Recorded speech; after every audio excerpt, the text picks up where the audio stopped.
बड़ी खबर इस वक्त की आपको बता दें, 28 मार्च तक ईडी रिमांड पर, यानी लगभग 6 दिन की ईडी रिमांड पर उन्हें भेज दिया गया है।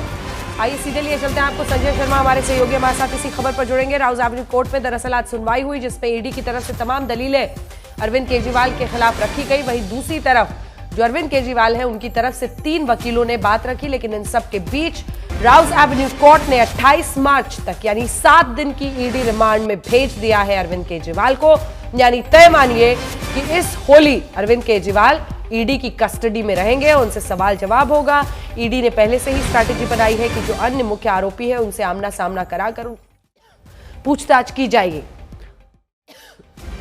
केजरीवाल को 7 दिन की रिमांड पर भेज दिया है आज राउज एवेन्यू कोर्ट ने। ये बड़ी खबर इस वक्त की हम आपको बता रहे हैं, 7 दिन की ईडी रिमांड पर है। 6 दिन है दरअसल, 22 से आप 28 मार्च देखिए तो 6 दिन की ही ईडी रिमांड ये होती है। 6 दिन की ईडी रिमांड।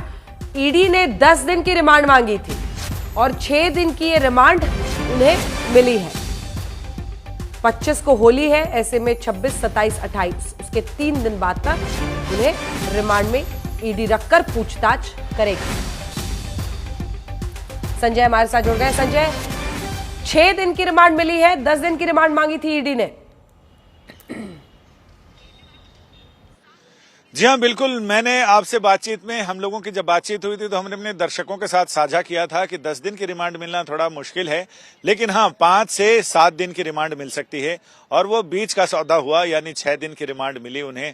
और उसमें ये देखा जाए तो आज का दिन भी काउंट ही किया जाता है।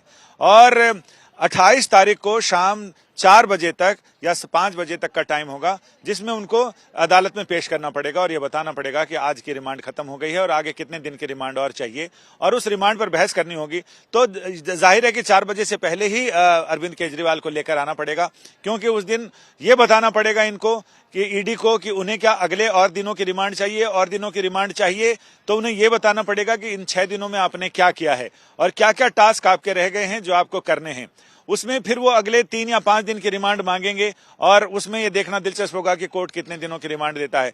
तो मुट्ठी भींच कर कोर्ट रिमांड देता है। और अगर हम बात करें तो ईडी या जांच एजेंसी जो भी होती है उसको कम समय में ज्यादा से ज्यादा काम करके दिखाना पड़ता है। तो ये तमाम चीजें ऐसी हैं जिसमें 6 दिन की पुलिस रिमांड है, लेकिन बड़ी ईडी की रिमांड है। लेकिन संजय सिंह जिस समय गिरफ्तार हुए थे तो दिवाली उस समय उनकी भेंट चढ़ी थी, और आज जब अरविंद केजरीवाल गिरफ्तार हुए हैं और ईडी की उस पर गए हैं तो होली उनकी भेंट चढ़ रही है। तो ऐसे में ये बहुत छुट्टी का दिन भी होगा, छुट्टियां भी होंगी इस बीच, और 28 तारीख तक उन्हें पेश करना पड़ेगा वापस। तो यानी कुल मिलाकर इसमें जितने सारे लोगों का क्रॉस कराना है, उनके आमना सामना कराना है, दस्तावेजों की तस्दीक करानी है, और तमाम लोगों के जो बयान हैं इसमें, उन बयानों पर उनकी सहमति लेनी है, उनसे पूछना है कि ये बयान दिए गए, इसमें आपको क्या कहना है। तो ऐसी बहुत सारी चीजें, इलेक्ट्रॉनिक एविडेंस हैं जिनसे उनके तस्दीक करानी, उनसे पूछना है कि ये डॉक्यूमेंट कैसा था, कैसे था, क्यों था, ये तमाम चीजें उनसे लेनी, उनके बयान दर्ज कराने हैं।